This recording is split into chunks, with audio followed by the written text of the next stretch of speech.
गवादर में तूफानी बारिश ने तबाही मचा दी, नशेबी इलाके डूब गए, मुख्तलिफ इलाकों का जमीनी राब्ता कट गया, पानी घरों में दाखिल, लोग घरों में महसूर हो गए।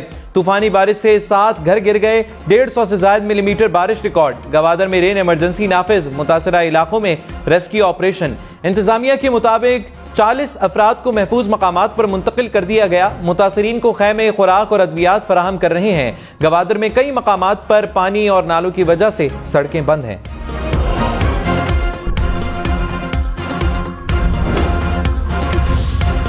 बिलावल भुट्टो का गवादर में बारिश से तबाही पर इजहार तशवीश। कहा, गवादर में बारिश से पैदा होने वाली सूरत हाल हंगामी इमदादी इक़दामात की मुतकाज़ी है। गवादर के घरों और दुकानों में पानी दाखिल हो चुका है, शहरी नकल मकानी पर मजबूर हैं। इंतजामिया गवादर के शहरियों की मदद के लिए फौरी इक़दामात करे।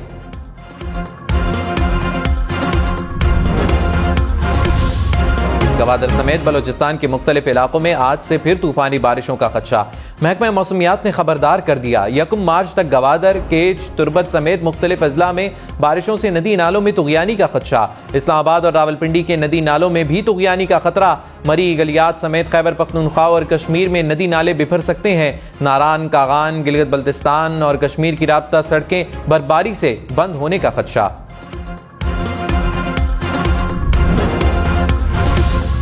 कौमी असम्बली के इजलास बुलाने पर सदर मुमलिकत और निगरान हुकूमत में डेडलॉक बरकरार। सदर मुमलिकत की जानिब से समरी मुस्तरद करने पर सियासी ऐवानों में हलचल ताहाल जारी।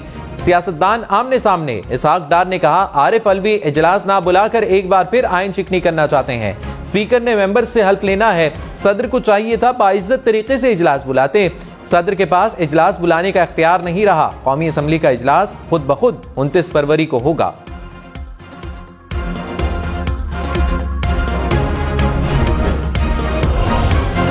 रहनुमा पीटीआई बैरिस्टर अली जफर ने कहा, सदर ने कौमी असम्बली का इजलास बुलाने से इनकार नहीं किया। सदर ने कहा कि ऐवान मुकम्मल हो जाए तो इजलास बुला लेंगे। सदर ने निगरान वजीर आजम को खत लिखा है कि मखसूस नशिस्तों के नोटिफिकेशन जारी नहीं हुए।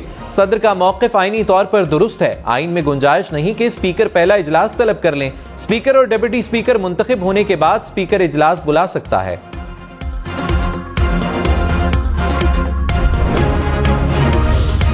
नए वजीर आजम का इंतखाब 4 मार्च को होने का इम्कान। जराये के मुताबिक नवाज लीग और पीपल्स पार्टी समेत इत्तेहादी जमातों ने हुकूमत साजी के लिए मनसूबाबंदी कर ली। 29 फरवरी को नौमुंतखब अरकान हल्फ उठाएंगे।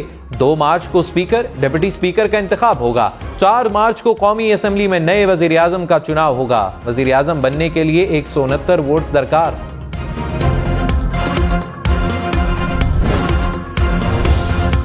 पंजाब और सिंध में हुकूमत साजी के बाद खैबर पख्तूनख्वा और बलूचिस्तान असम्बली के इजलास आज होंगे। खैबर पख्तूनख्वा असम्बली के स्पीकर मुश्ताक गनी नौमुंतखब अराकीन से हल्फ लेंगे। पंजाब असम्बली का इजलास आज तलब। सुन्नी इत्तेहाद काउंसिल को मखसूस नशिस्तें मिलेंगी या नहीं, इलेक्शन कमीशन में दरखास्तों पर आज फिर समाअत होगी। बैरिस्टर अली जफर ने कहा, सियासी जमातें नशिस्तें लेना चाहती हैं तो खुलकर कहें, किसी को हक नहीं कि हमारी नशिस्तें ले। पीपल्स पार्टी के फारूक एच नाइक की रुकी हुई मखसूस नशिस्तें पीपल्स पार्टी और नून लीग को देने की दरखास्त। आजम नजीर तारड़ ने कहा, सुन्नी इत्तेहाद काउंसिल पार्लिमानी जमात ही नहीं तो मखसूस नशिस्तें कैसे दी जा सकती हैं। चीफ इलेक्शन कमिश्नर ने कहा, तमाम मामलात फैसले के लिए इलेक्शन कमीशन पर छोड़ दें।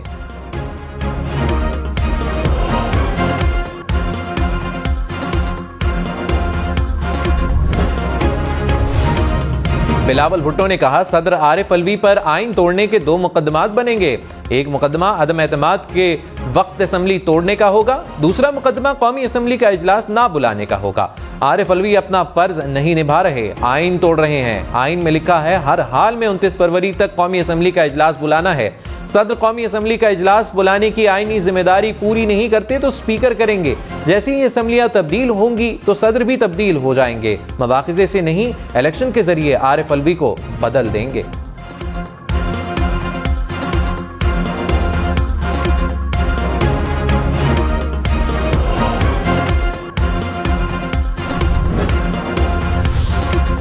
हमने पूछा, भाई क्या तय हुआ आपका पीपल्स पार्टी से? उन्होंने कहा सब चीजें कॉन्फिडेंशियल है, हमारे लिख के बात हुई उनसे। 2 चीजें आपको बता देते हैं कॉन्फिडेंशियल होने के बावजूद। एक ये कि वो ये कह रहे हैं कि आपका मैंडेट 100% जारी है। सोशल मीडिया पर लीक्ड ऑडियो में मुस्तफा कमाल ये कहते सुनाई दिए कि नून लीग से मुज़ाकरात के लिए पहुंचे तो लगा जैसे बिन बुलाए गए। नून लीग ने पीपल्स पार्टी से मुज़ाकरात पर एतमाद में नहीं लिया, उल्टा कहा कि पीपल्स पार्टी कहती है एमक्यूएम का मैंडेट 100% जाली है, इसलिए एमक्यूएम से बात करने की जरूरत नहीं।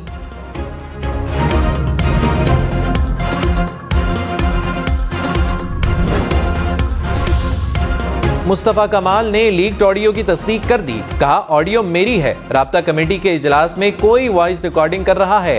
इत्तलात थी कि एमक्यूएम लंदन के कुछ लोग हम में बैठे हुए हैं। ऑडियो लीक से तस्दीक हो गई, मुज़ाकराती कमेटी का हिस्सा हूं। नून लीग से कई मुलाकातें हुई। नून लीग वालों ने बताया कि पीपल्स पार्टी कह रही है हुकूमत बनाने के लिए एमक्यूएम की जरूरत नहीं।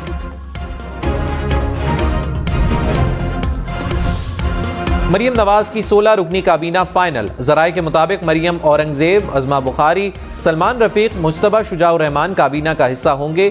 बिलाल यासीन और अहमद लगारी के भी वजीर बनने का इम्कान। इस्तेकाम पार्टी के गजनफर अब्बास, काफ लीग के शाफे हुसैन भी काबीना में शामिल होंगे।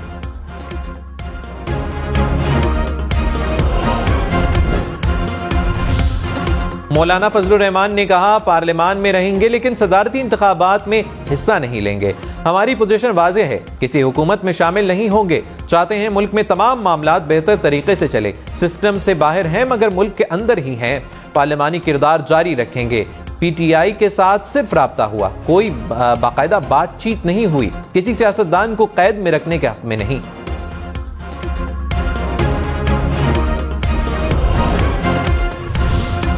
आमिर डोगर स्पीकर कौमी असम्बली के लिए सुन्नी इत्तेहाद काउंसिल के उम्मीदवार नामजद। डेप्यूटी स्पीकर के लिए जुनेद खान को नामजद कर दिया। PTI secretary general Umar Ayub का नामजदगियों का ऐलान, कहा आखिरी दम तक लड़ेंगे, जीत हमारी होगी। सदारती इलेक्शन के लिए कागजात नामजदगी का इजरा शुरू। शेड्यूल 1 मार्च को जारी होगा। इलेक्शन कमीशन के मुताबिक 29 फरवरी को तमाम असेंबलियां वजूद में आ जाएंगी। सदर के इंतखाब के लिए मतलूबा इलेक्टोरल कॉलेज मुकम्मल हो जाएगा। इलेक्शन के लिए कागजात नामजदगी जमा कराने के लिए एक दिन मुकर्रर किया जाएगा। 2 मार्च दिन 12 बजे तक उम्मीदवार कागजात जमा करा सकेंगे। Chairman Peoples Party Bilawal Bhutto ने आसिफ जरदारी के सदारती मुहिम के लिए एक कमेटी बना दी। यूसुफ रजा गिलानी, राजा परवेज अशरफ, खुर्शीद शाह और नवीद कमर कमेटी का हिस्सा। कमेटी सदारती इलेक्शन के लिए सियासी जमातों से राब्ते करेगी।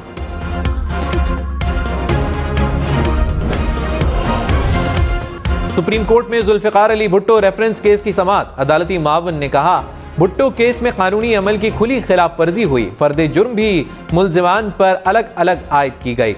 पहले ही दिन जहन बना लिया गया कि बस मुल्जिम आ गया तो ट्रायल ही करना है। चीफ जस्टिस काजी फाइज ईसा ने कहा भुट्टो पर जो पहला चार्ज लगा उसको जरा देखें। उस चार्ज में कत्ल की साजिश के अनासिर तो डालते, कुछ तो बताएं। क्या वजीर आजम हाउस में ये साजिश हुई? हैरान हूं कि कत्ल की बुनियाद साजिश कही गई। केस की समाअत आज फिर होगी। मुराद अली शाह मुसलसल तीसरी बार सिंध के वजीर आला बन गए। ओहदे का हल्फ उठा लिया। गवर्नर सिंध कामरान टेसूरी ने मुराद अली शाह से हल्फ लिया। बिलावल भुट्टो की भी हल्फ बर्दारी की तकरीब में शिरकत। मुराद अली शाह मुसलसल तीसरी बार वजीर आला बनने वाले पहले सियासतदान बन गए।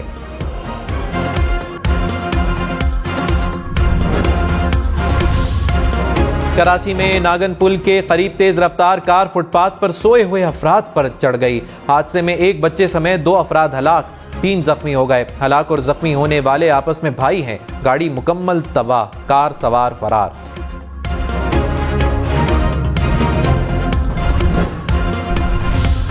रावलपिंडी से कोहाला जाने वाली बस खानपुर के करीब खाई में जा गिरी। हादसे में 8 अफराद जाँ बहक, दर्जनों जख्मी हो गए।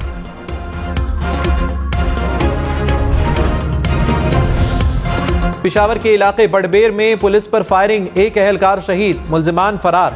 पुलिस के मुताबिक मुल्जिमों ने रुकने के इशारे पर फायरिंग कर दी।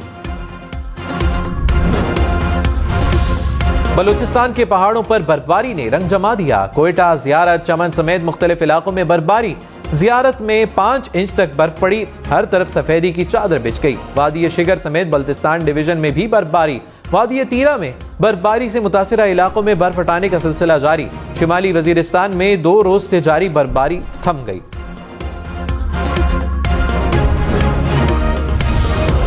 कराची, लाहौर, इस्लामाबाद समेत मुल्क भर में बारिश का नया स्पेल। 29 फरवरी से 2 मार्च तक बादल बरसेंगे।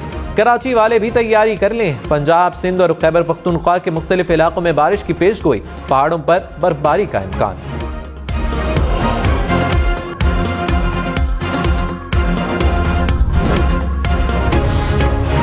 अमेरिका ने कहा, चाहते हैं पाकिस्तानी अवाम अपनी हुकूमत और मुल्क के मुस्तकबिल का फैसला खुद कर सकें। अमरीकी महकमा खारिजा का साबिक पीटीआई के इल्जामात से मुतालिक सवाल पर रद्द अमल। कहा, साबिक पीटीआई के इल्जामात गलत और झूठे हैं।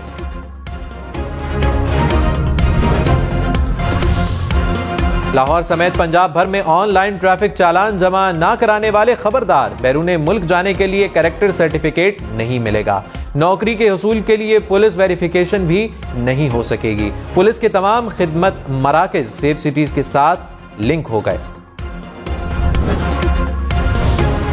निगरान वजीर आजम ने किफायत शारी पॉलिसी की मंजूरी दे दी। गाड़ियों, मशीनरी की खरीदारी पर पाबंदी होगी। नई असामियों पर भर्तियां भी बंद होंगी।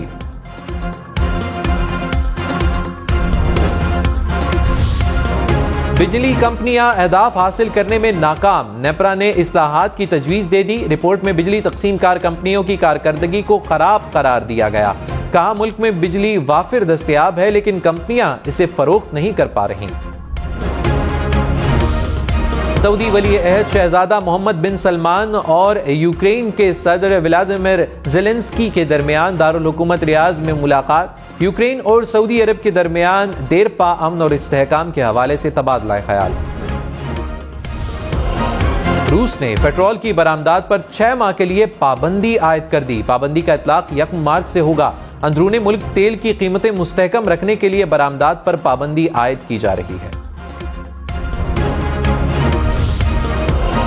लंदन के हीथ्रो एयरपोर्ट पर तूफानी हवाओं ने तैयारे को लैंड ना होने दिया। तैयारा फजा में डोलता रहा। लैंडिंग की कोशिश कामयाब ना होने पर तैयारे ने दोबारा उड़ान भर ली। न्यूयॉर्क पर धुंध ने कब्जा जमा लिया। बुलंदोबाला इमारतें गहरी धुंध में छुप गईं। माहिरीन ने धुंध की वजह माहौलियाती तब्दीली करार दे दी।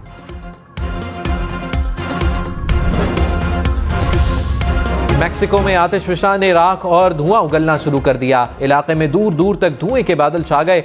आतिशफशा फटने का मंजर कैमरे की आंख में कैद।